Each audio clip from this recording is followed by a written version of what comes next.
ተስፋ ሁልጊዜ ባይን አይታይም። ለፍተን እግዚአብሔር መልስ በሚሰጥበት ቀን እኛ ሰልችቶን እንወጣለን። ከእናንተ መካከል ቁመቱ ሲያድግ አይተው ያውቃል? ሰው እንደምናየው አይደለም፣ ሰው እንደምናስበው አይደለም። በብልጣብልጥነት ገንዘብ እያላቸው ከሰው ተጠግተው በረከት ማፈስ የሚፈልጉ ሰዎች አሉ። እሳ ገባ አልገባ ምን አምጥታል ቢላችሁ ለሰይጣን የሚመልሱለት። እንደምታውቁት ኤሳውና ያዕቆብ ወንድማማቾች ሲሆኑ ያዕቆብ በእናቱ ይወደዳል፣ ኤሳው ደግሞ በአባቱ ይወደዳል። ኤሳው አዳኝ ነው፣ ያዕቆብ ደግሞ ቤት የሚውል ሰው ነው። ከዕለታት አንድ ቀን የምታውቁት ታሪክ ነው። እናቱ ለያዕቆብ ምግብ ሰጥታው ሲበላ ኤሳው አደን ሳይቀናው ውሎ ደረሰና እባክህን አብላኝ አለው። ብኩርናህን ለእኔ ስጠኝና አበላሃለሁ አለው። ምን በዚህ ብኩርና ምን አግኝቼበታለሁ? ለዕለት እንጀራ የማይሆን ብኩርና ውሰደው አለው። ብኩርና አንዱ ችግሩ ምድራዊ ነገር ሲያሰጥ አለመታየቱ ነው። ብኩርናውን እኔ ምን አግኝቼበታለሁ በዚህ አለና በሌ እግዚአብሔርን ስም ጠርተህ ስጠኝ ሰጠው። እንካ ብላ ብሎ ሰጠው፣ በላ። ባጭር ቃል ብኩርና ሃይማኖት ነው። የእግዚአብሔር ልጆች ሃይማኖት ነው። ክርስትና ንጽህና፣ መንፈሳዊነት ነው። ሰይጣን እኛን ከሚታገልበት መንገዶች አንዱ በዚህ ነገር ምን ተጠቅመህበታል ነው የሚለው። ይኸው ጸሎት መጸለይ ከጀመርክ ብዙ ቀን ሆነ፣ ግን ምን አተረፍ? እግዚአብሔር አንዱንም ጥያቄህን እንኳን አልመለሰልህም። እስከ ዛሬ ገንዘብህ አይበረክትም። እስከ ዛሬ ያመሃል። እስከ ዛሬ ጠላቶች አሉ። እስከ ዛሬ የትም ሄደህ ከስረህ ትመለሳለህ። ምንም ያላተረፍክ ሰው አይደለህ እንዴ? እና እግዚአብሔር ምን ሊያደርግልህ ነው እንደዚህ የምታደርገው ይላል። ተስፋ ሁልጊዜ ባይን አይታይም፣ ዕለቱንም አይደርስም። ይህም እግዚአብሔርን መፈታተን ነው። ክርስቶስንም ለምድራዊ ሀብት ብቻ ተስፋ ካደረግነው ከሰው የባስን ምስኪኖች ነን ይላል ቅዱስ ጳውሎስ። ይሄንን ይላል ልክ ኢዮብን ሚስቱ እግዚአብሔርን ስደብና ሙት እንዳለችው፣ እግዚአብሔር ከዚህ በላይ ምን ሊያደርግ ነው? ስደበውና ሙት እንዳለችው ምን ሊያደርግልህ ነው እግዚአብሔር ይለናል። የዚህ ጊዜ ነው መንቃት።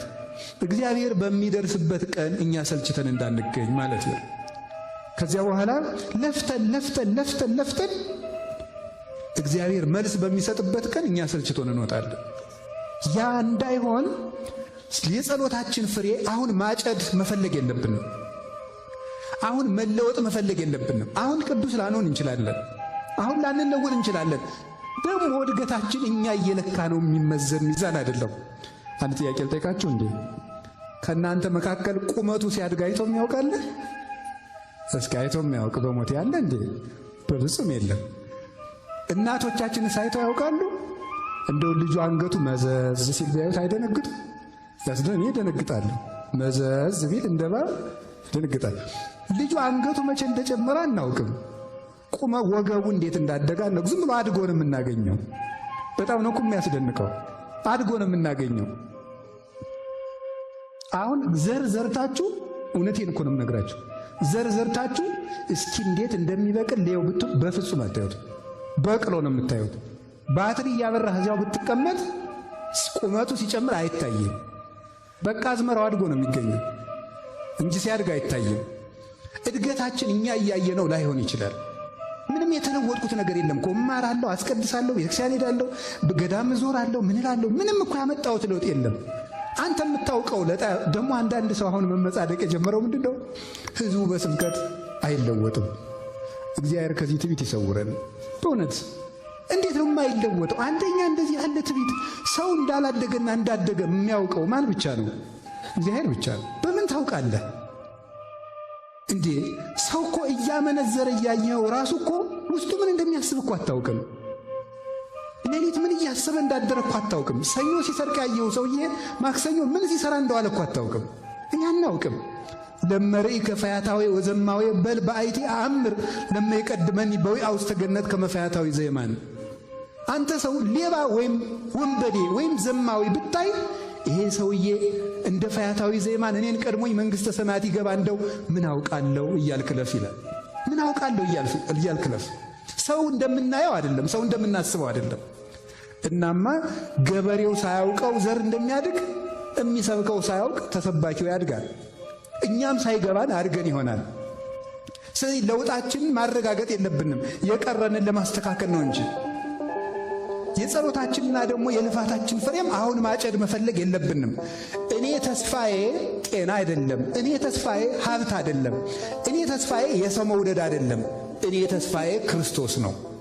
ክርስቶስ እስካለኝ ድረስ የጸሎት የምላሽ ምንም ይሁን ምን ከጌታዬ ጋር እኖራለሁ ማለት አለብን እንጂ እንደ ኤሳው ሰይጣን ሁልጊዜ ስትተኙም ውዳሴ ማርያም ስትደግሙ ዳዊት ስትደግሙ ንስሐ ስትገቡ ንስሐ ገባህ አልገባህ ምነው ምን አምጥታል ቢላችሁ ለሰይጣን ይመልሱለት ብኩርናውን ሸጠና ከዚያ በኋላ ከዕለታት አንድ ቀን ይስሐቅ እንዲህ አለው።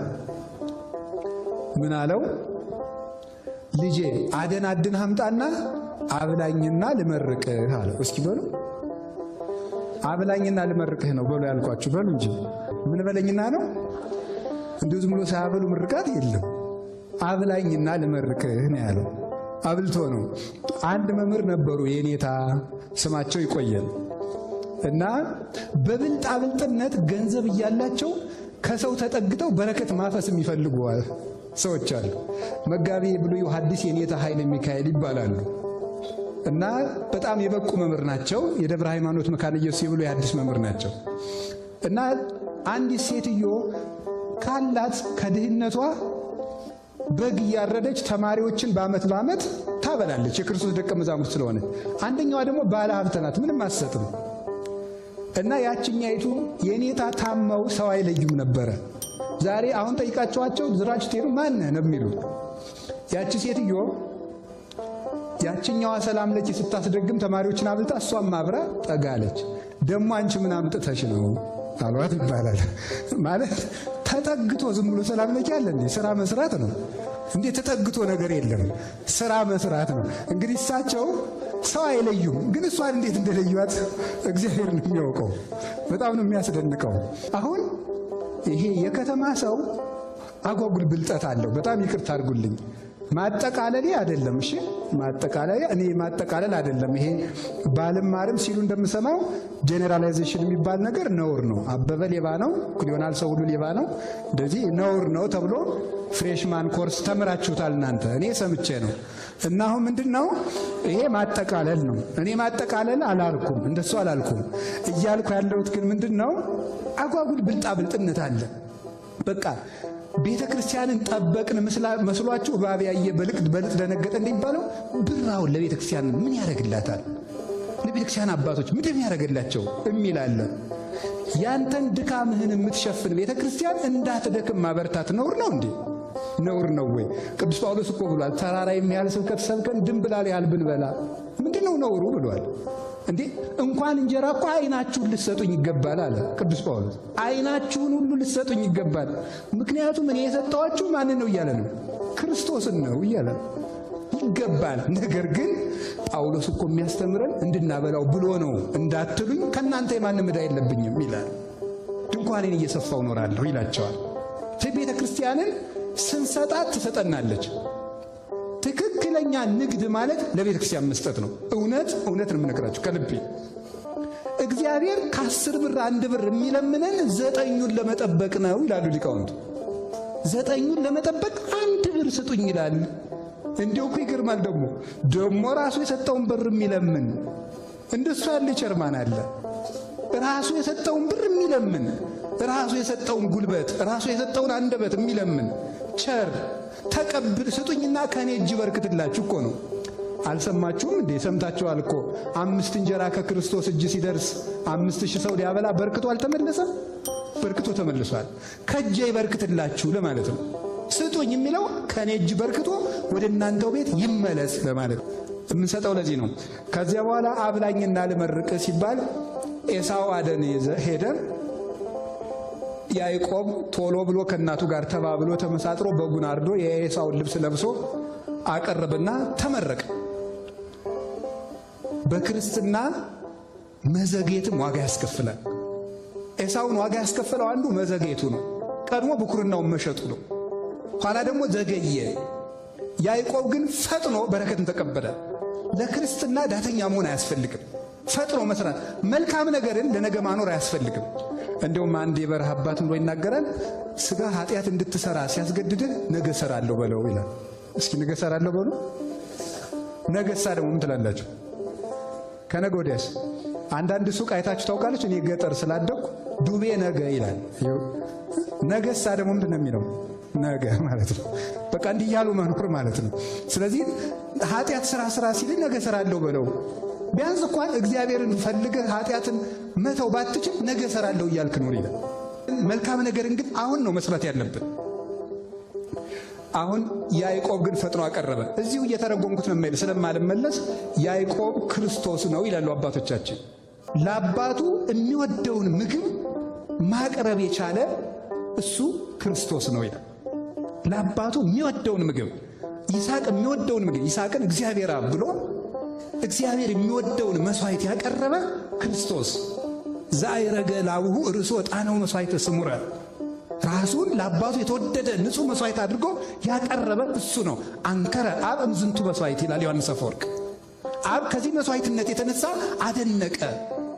ሁላችን ለእግዚአብሔር ደስታ መሆን ስላልቻል እግዚአብሔርን ስላሳዘን አንድ የሚደሰትበትን መስዋዕት ይሻ ነበር እኛን ይታረቀ ዘንድ። ስለዚህም የገዛ ልጁ መስዋዕት ይሆን ዘንድ ፈቀደ።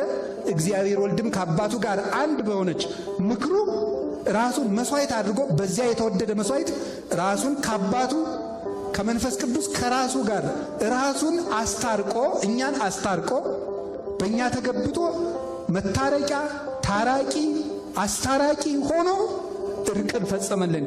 ያዕቆብ የሚወደውን ምግብ ተቀብሎ ሰጥቶ ለአባቱ ለይስሐቅ በረከት ለልጆቹ እንደተቀበለ ክርስቶስ ራሱን ለአብ መስዋዕት አድርጎ አቅርቦ ለራሱም ጭምር ለሊሁ በግ ራሱ በግ ነው።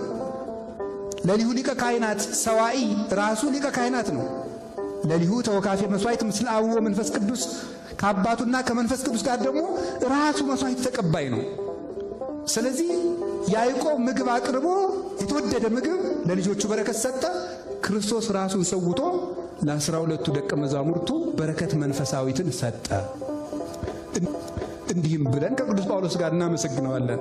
ይትባረክ እግዚአብሔር አቡሁ ለእግዚእነ አምላክነ ወመድኃኒነ ኢየሱስ ክርስቶስ ዘባረከነ በኩሉ በረከት መንፈሳዊት ዘበሰማያት በእግዚእነ ኢየሱስ ክርስቶስ።